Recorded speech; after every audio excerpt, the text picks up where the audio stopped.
है ना, कहाँ बैठे?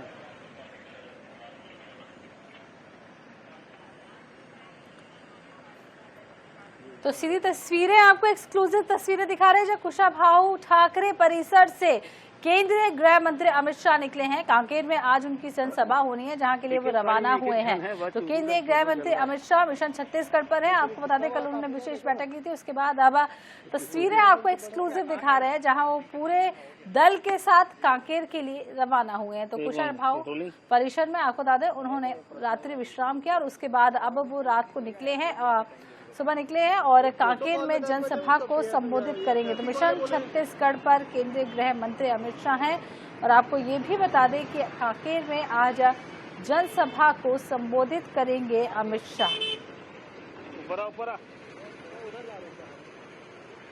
तो छत्तीसगढ़ दौरे पर अमित शाह आपको बता दें और आज कांकेर में जनसभा को भी संबोधित करेंगे। तो लोकसभा चुनाव के मद्देनजर बेहद महत्वपूर्ण उनका ये दौरा माना जा रहा है। छत्तीसगढ़ दौरे पर है केंद्रीय गृह मंत्री अमित शाह।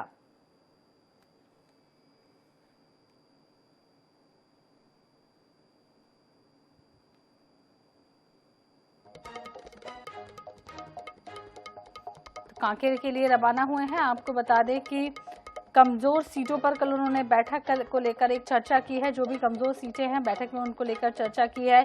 और छत्तीसगढ़ में अब चुनाव जो है वो चरम पर है। बस्तर लोकसभा क्षेत्र में प्रथम चरण के मतदान के बाद अब बची हुई 10 सीटों पर भारतीय जनता पार्टी का विशेष फोकस है। तो 26 अप्रैल और दूसरे चरण की बात करें, तीसरे चरण की बात करें तो 7 मई को यहाँ पर चुनाव होने हैं। अब केंद्रीय गृह मंत्री अमित शाह छत्तीसगढ़ दौरे पर हैं। वहीं आपको ये भी बता दें कि कुशाभाऊ ठाकरे परिसर से अब कांकेर के लिए वो रवाना हो चुके हैं। आम सभा को वो संबोधित करेंगे।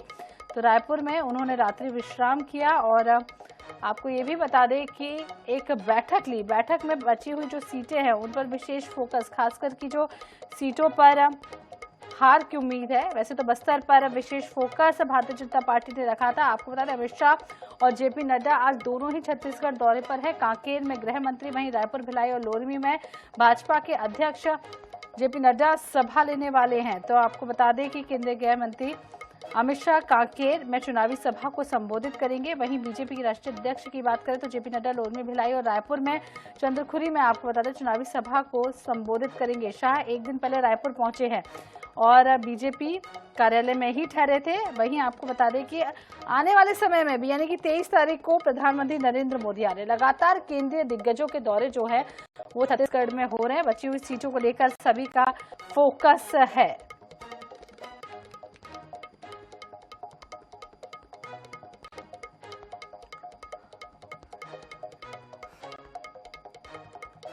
तो आपको अपडेट दे दें कि अभी कुशाभाऊ ठाकरे परिसर से डॉक्टर रमन सिंह निकले हैं जो केंद्रीय गृह मंत्री अमित शाह से मुलाकात करने पहुंचे थे और गृह मंत्री थोड़ी ही देर बाद कांकेर के लिए रवाना होंगे। तो इसी खबर पर ज्यादा जानकारी के लिए हमारे साथ जुड़ गए स्वप्निल गौरखेड़े। स्वप्निल, कुशाभाऊ ठाकरे परिसर से कुछ तस्वीरें आई जहां रमन सिंह भी केंद्रीय गृह मंत्री अमित शाह से मिलने पहुंचे। पहले तो इस मुलाकात के क्या कुछ मायने लगाए जा सकते हैं, वहीं कांकेर के लिए गृह मंत्री अमित शाह रवाना होने वाले हैं, क्या कुछ पूरी डिटेल्स? जी बिल्कुल, विधानसभा अध्यक्ष डॉक्टर रमन सिंह कुशाभाऊ ठाकरे पहुंचे थे। अमित शाह से उनकी मुलाकात हुई है और अभी कुछ देर पहले ही रमन सिंह जो है यहाँ से निकले हैं। तो ये मुलाकात करीबन 45 मिनट तक चली और इसमें रमन सिंह ने प्रदेश के हालातों पर जानकारी दी। चूंकि लोकसभा चुनाव चल रहे हैं और लगातार राष्ट्रीय नेताओं के दौरे हो रहे हैं और पहले चरण में बस्तर के चुनाव संपन्न हो चुके हैं, तो जो प्रदेश के राजनीतिक हालात हैं उसको लेकर चर्चा हुई है। और इस समय देखा जाए तो भाजपा कहीं ना कहीं छत्तीसगढ़ में मजबूत स्थिति में है, क्योंकि 3 महीने में ही सीएम विष्णुदेव साय ने मोदी की जो गारंटियां हैं उसको पूरी की है। तो इन तमाम विषयों की जानकारी जो है वो रमन सिंह ने दी है और उन्होंने ये भी बताया कि छत्तीसगढ़ में विष्णुदेव साय की सरकार जो है वो लगातार अच्छा काम करी। तो इन मुद्दों पर चर्चा हुई है। साथ ही अब चूंकि छत्तीसगढ़ में 10 लोकसभा सीटों पर चुनाव होने हैं, पहले चरण का चुनाव बस्तर में हो चुका है। 10 लोकसभा सीटों पर किस तरह से कैंपेनिंग चल रहा है, क्योंकि लगातार जो केंद्रीय नेता हैं उनका आगमन हो रहा है और इसी तारतम्य में केंद्रीय गृह मंत्री अमित शाह की सभा कांकेर में आज होनी है। तो